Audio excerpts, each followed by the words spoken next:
امت کے تصور کو ہمیشہ اجاگر رکھنا، حضور کی امت بن کے رہنا۔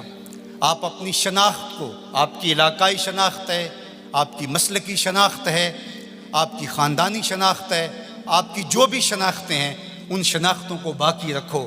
میں ان شناختوں کا انکار نہیں کرتا، لیکن آپ کا تعارف امت کے حوالے سے آگے بڑھنا چاہیے، اور امت یہ ایک آفاقی تصور ہے کہ جو آپ کو کھڑا کر دے گا اور آقا کریم علیہ السلام کی تسکین قلب کا سبب اور ذریعہ بنے گا۔ جب علماء مشائخ ایک دوسرے کے جبے ادھیڑ رہے ہوتے ہیں، منبر رسول جو حضور کا دیا ہوا ہوتا ہے اس پہ ایک دوسرے کو کافر کہہ رہے ہوتے ہیں، اور کسی کو کافر کہنے پہ جشن منا رہے ہوتے ہیں، اور ان کی پگڑیاں ادھیڑ کے اس کی دھجیاں بکھیر رہے ہوتے ہیں اور اس پہ رقص کر رہے ہوتے ہیں، گنبد خضرا میں رسول اللہ کو کتنی تکلیف ہوتی ہوگی۔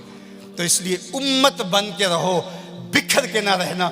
سیاسی شعور اچھی طرح سے آپ پہ اندر ہونا چاہیے۔ ہم انتخابی سیاست سے گریز اس لیے کرتے ہیں کہ اس کا نتیجہ ہماری آنکھوں کے سامنے ہے کہ 70 سال میں کچھ نہیں ملا، تو آئندہ ہم جو میسر ہے وہ ہم جو کر رہے ہیں وہ بھی کیوں چھوڑ بیٹھیں۔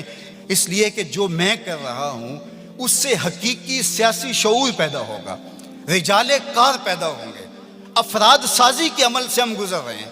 وہ ایک زمانے میں مجھے کسی نے کہا کہ آپ ضرور آئیے، اور بڑی ہی محبت کا اظہار کیا اور بہت سبز باغ بھی دیے۔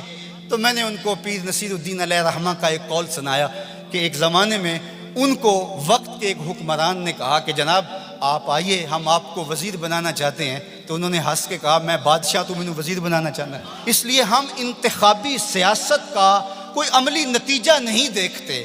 اور اگر آپ سوشل میڈیا اور الیکٹرانک میڈیا دیکھتے ہیں تو آج کل جو ہاہاکار مچی ہے، جو اندھیر نگری ہے، جو لہجوں کی عجیب بدبو پھیلی ہوئی ہے، تو کیا کوئی یہ پسند کرتا ہے کہ میں بھی جا کے اس ماحول میں کھڑا ہو جاؤں؟ اور اگر کوئی کہتا نہیں جناب آپ صاف سیاست کیجئے، تو میاں یہ صاف سیاست کا تو ماحول پیدا کر رہے ہیں، یہ رجال کار ہی تو پیدا کر رہے ہیں۔ باقی یہ آرزو کہ آپ آئیں، میاں میری یہ آرزو نہیں ہے کہ میں آؤں، وہ ماحول پیدا کرنا چاہتا ہوں کہ کوئی آئے، اس کے لیے کوئی بنیادیں تو کھود جائے، کوئی راستے کے اندر سے پتھر تو ہٹا دے۔ سب نے یہ کہا کہ میں آؤں گا، لیکن راستے کے اندر پتھر پڑے تھے۔ ہمارا مشن ان پتھروں کو ہٹانا ہے، راستے ہموار کرنا ہے، اور ہم نے دیر تک اس کام کی طرف جانا ہے۔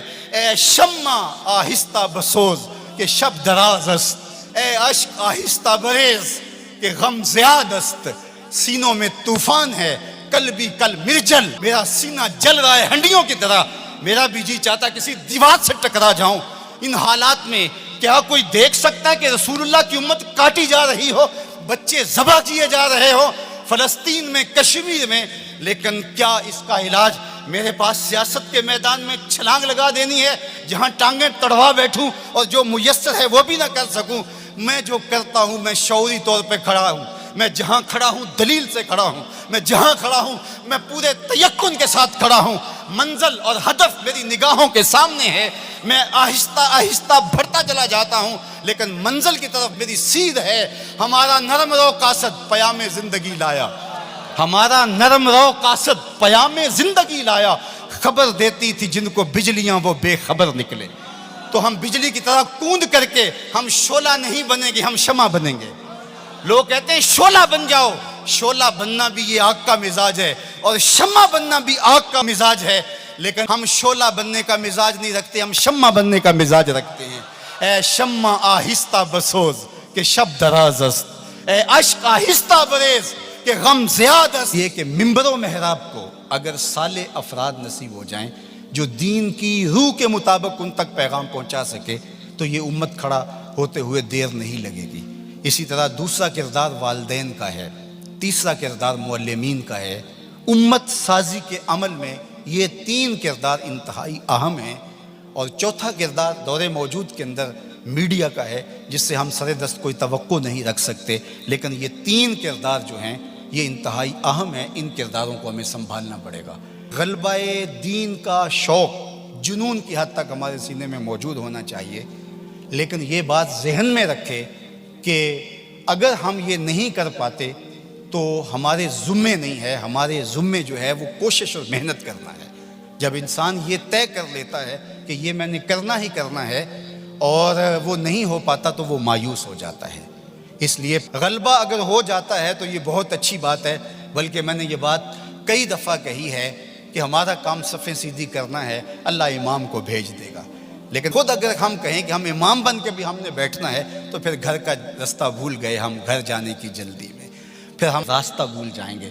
ادارۃ المصطفیٰ ایک مربوط فکر کا نام ہے، اس کے طے شدہ اہداف ہیں، لیکن یہ بات ذہن میں رکھیے گا کہ ہم ایک طوفان سینے میں رکھنے کے باوجود ایسی جلد بازی کبھی نہیں کریں گے جس سے ہمارا راستہ کھوٹا ہو جائے۔ ہم سمجھتے ہیں، اور اس وقت جو دکھ پھیلے ہوئے ہیں، امت جس درد میں مبتلا ہے، ایک وقت تھا اس زمانے میں ہم بھی کہتے تھے کوئی شہر دے لوگ بھی ظالم نے، کوئی سانو مرن دا شوق بھی ہے،